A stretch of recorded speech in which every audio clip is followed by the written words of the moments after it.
Thank you very much for joining us. Are you worried about AI? Well, join the club. You should know that at least one member of our congressional delegation is trying to do something about AI's emergence and the potential threats it poses, and she's here to talk with us today about that and other matters. She is Democratic Congresswoman Lori Trahan of Lowell, now in her third term representing the 3rd CD. Congresswoman, welcome. Good to see you. Good to see you too, John. So you are the lead Democrat behind a bipartisan discussion draft, kind of a preliminary draft of a bill that sets up regulation for AI, arguing that while some states have moved ahead on legislation to guard against some of the known risks of AI, displacement of workers, copyright infringement, etc., overarching federal legislation is needed now, given the fast pace of AI development. That's your argument. A lot of the discussion, even among longtime allies who praise your work on AI, has been sharply critical of your inclusion of a provision that freezes further state regulation for 3 years while the federal oversight takes hold. Why did you feel that was necessary? Well, it was necessary just to put a bipartisan deal together. Meaning the Republicans insisted? Yes. Okay. So I think one of the reasons why we did the discussion draft is so that we both could hear the feedback, the criticisms, and the input from all the stakeholders. So I do think that's been helpful to the process in terms of where we go from here. But I think what people don't realize is that there's no federal governance right now for artificial intelligence, even though this is rapidly evolving technology that's going to impact our defense, our cybersecurity, certainly our workforce. And so this was an attempt to try to get a framework in place to get more reaction. And I'll tell you, we sort of modeled it on how we regulate automobiles, right? There is a federal standard for vehicle safety, right? Airbags, manufacturing, all the things that make our cars safe, which is what we sort of do with model AI development. That is a federal lane. We preserve the state's ability around deployment and use and how those impacts affect their communities, just like we do with cars, right? We do not set the rules of the road, speed limits, licensing, and all of that. Well, the critics argue that the AI industry, loaded with dough, ruthless. Yeah. Let's all be mindful of the terrible example set by the social media giants and the way they've botched or proceeded with the growth of their industry with little regard for safety and kids and so forth and so on. The argument is they could do a lot of damage in 3 years if the states are handcuffed from expanding upon and building upon the federal regulation. What are your thoughts on that? So we actually take the toughest laws that have been passed at the state level today, and we make it the national framework. So think auditing, reporting, whistleblower protections, right? And we've had some great work from California, New York, most recently in Illinois. We put those measures in place. So that is the law of the land.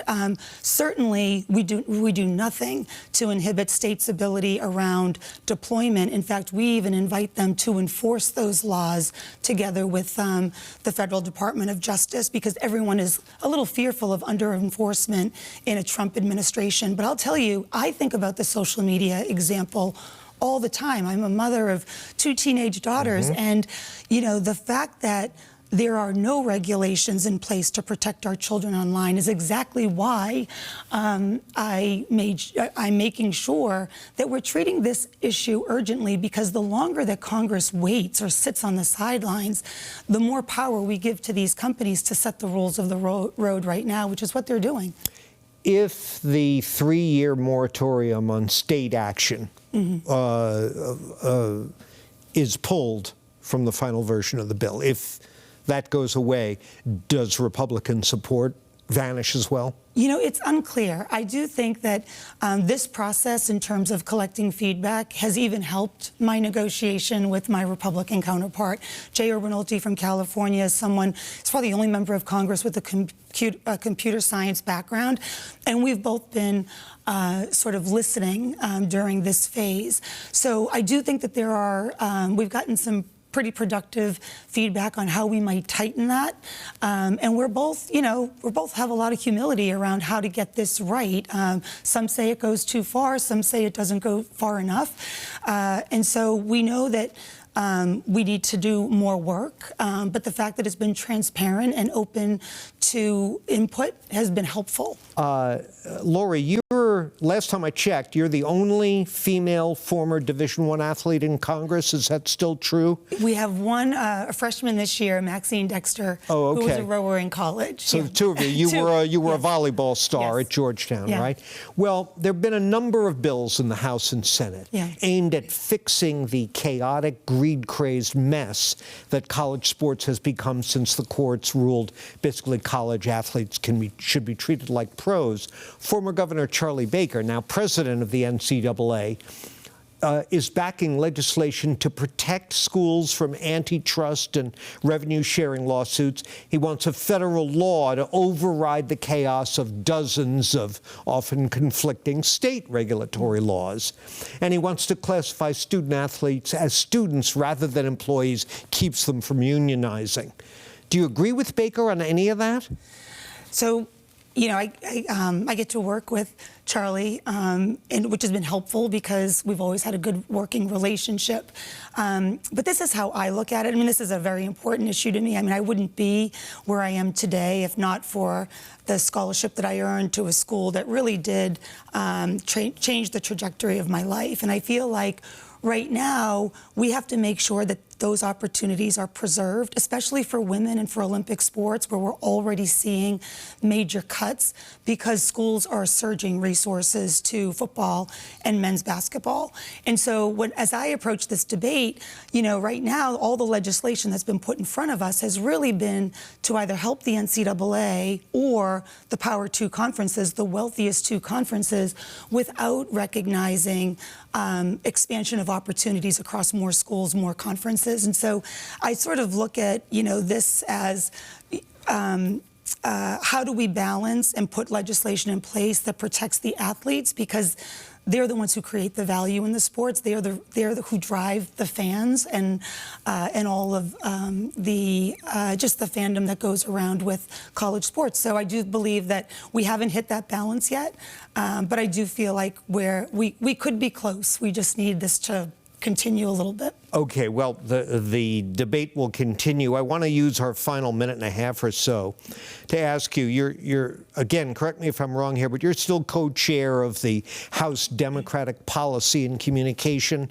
Committee that helps oversee the messaging for Democratic candidates. So if you could summarize it, obviously things are different depending on the district and the candidate, but what's the core message of Democratic House candidates this year beyond Trump is evil? That's right. It can't just be that. It has to be an affirmative message around how Democrats are going to help people create more opportunities for themselves and families. And so right now we do have an affordability crisis in our country that not enough politicians are talking about solving. So whether that's your grocery bill, your utility bill, your insurance, your gas, I mean, it's just too expensive to live.